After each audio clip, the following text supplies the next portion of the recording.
estímulo ao consumo interno, redução das taxas de juros, incentivos fiscais a setores produtivos. São alguns dos ingredientes usados pelo governo brasileiro para manter a massa econômica nacional em crescimento. Apesar das crises nos Estados Unidos, Japão e Europa.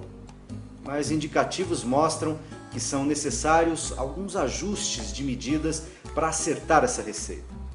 Há declínio na produção, ligeiro aumento do índice de desemprego e consequente diminuição da projeção do crescimento do PIB. Discutir os rumos do Brasil frente ao panorama global é pensar em caminhos que envolvam um pacto entre sociedade, empresários e governos, para seguir com a promoção do desenvolvimento econômico, mas também social, para um país melhor e mais justo para todos.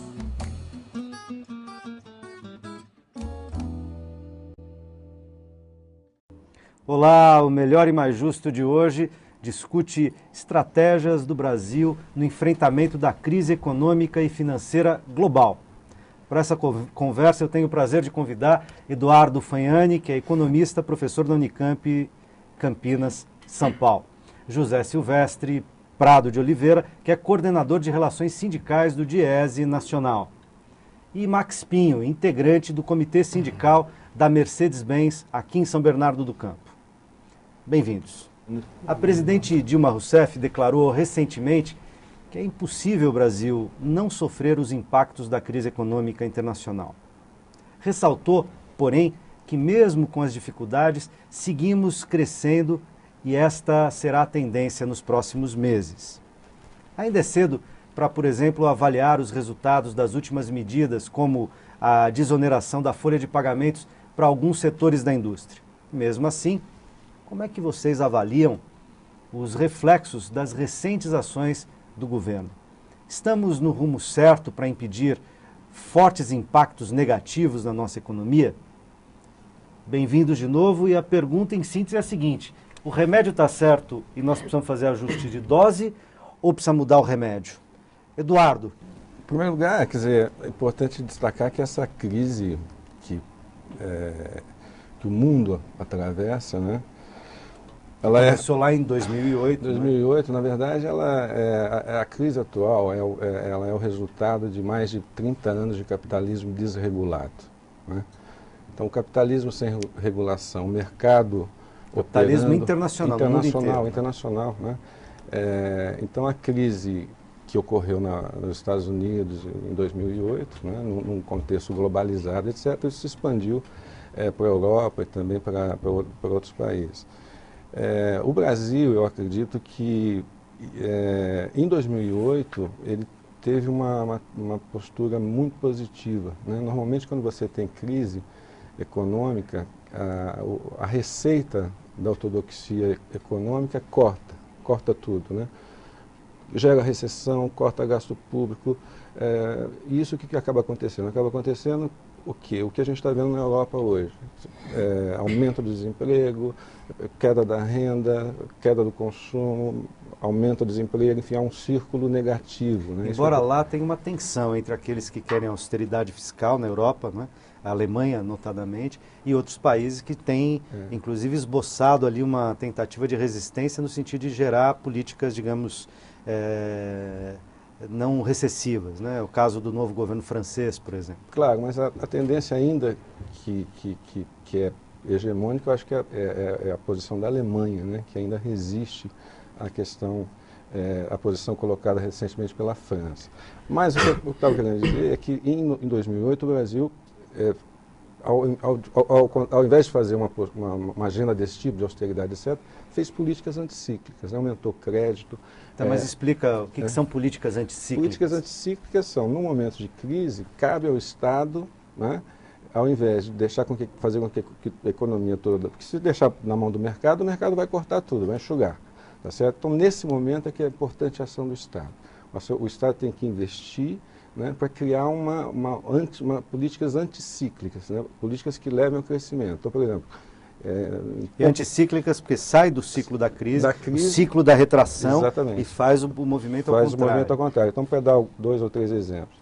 Em 2008, o crédito crédito dos bancos públicos, do BNDES, Caixa Econômica, Banco do Brasil, quer dizer, aumentou de 25% para 45% do PIB, então aumentou o crédito.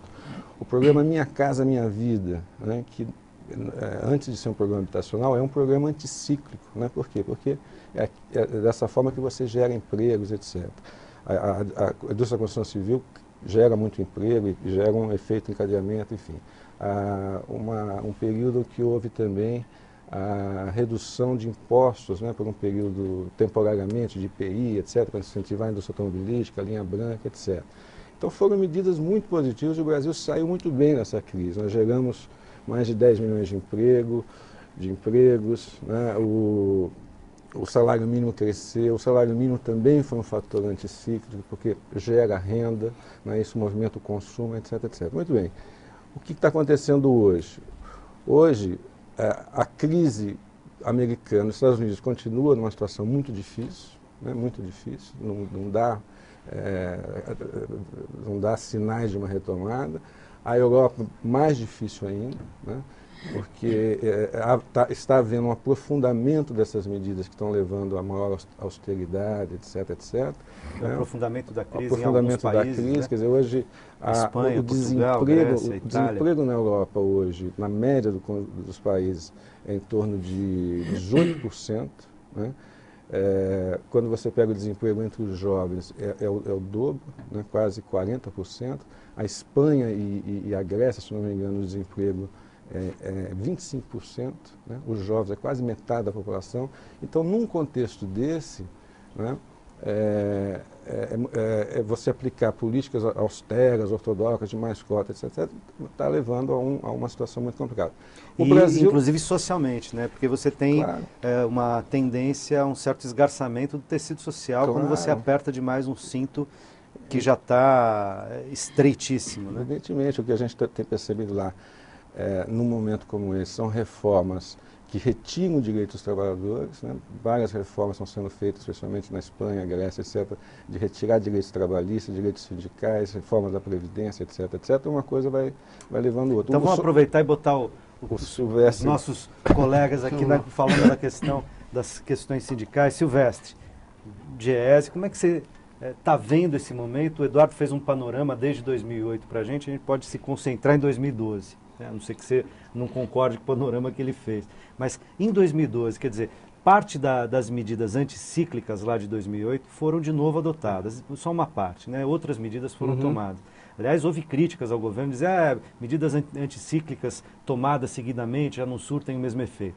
Não houve só medidas anticíclicas, mas medidas anticíclicas novamente foram tomadas. Como é que o Diese está avaliando as ações do governo nessa direção? Olha, primeiro eu acho que o panorama que o Eduardo traçou aí, eu acho que tem uma concordância.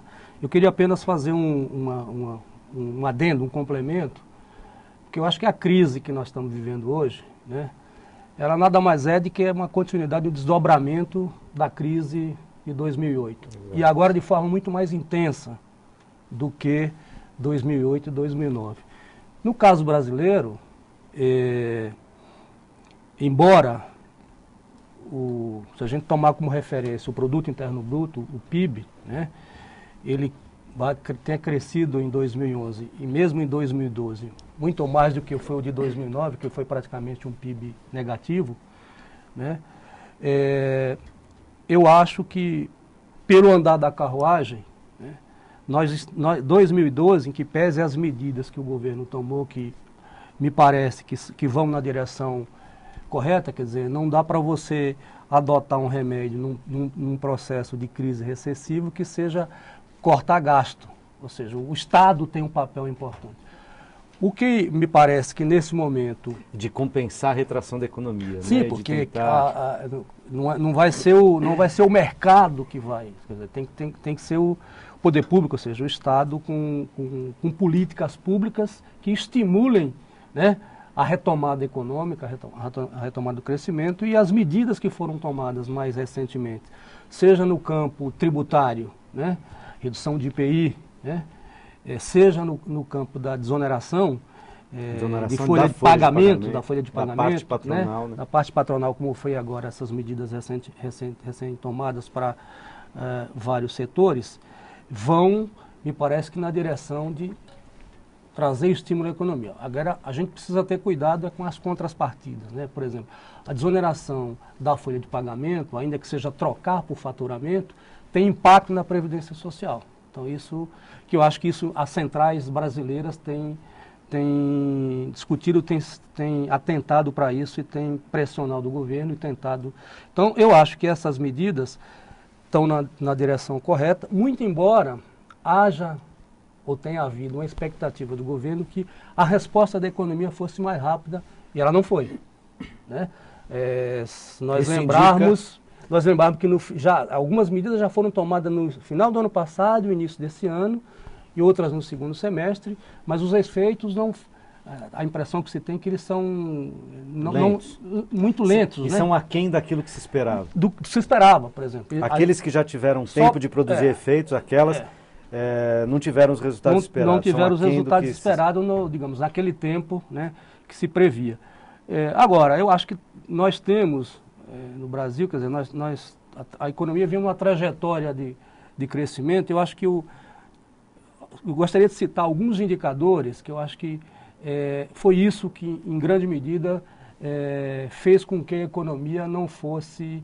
Quer dizer, a derrocada, digamos assim, o crescimento menor da economia brasileira não fosse tão intenso como foi agora. Né, não fosse tão afetado por exemplo, como foi agora. Alguns dados. Do ponto de vista do crédito, o Brasil em 2003, dezembro de 2003, a relação crédito-PIB era da ordem de 24%. Nós fechamos o ano de 2011 com 46%. Relativamente, nós dobramos a participação do crédito. Isso é um dado interessante, né, importante. Nós temos também o mercado de trabalho,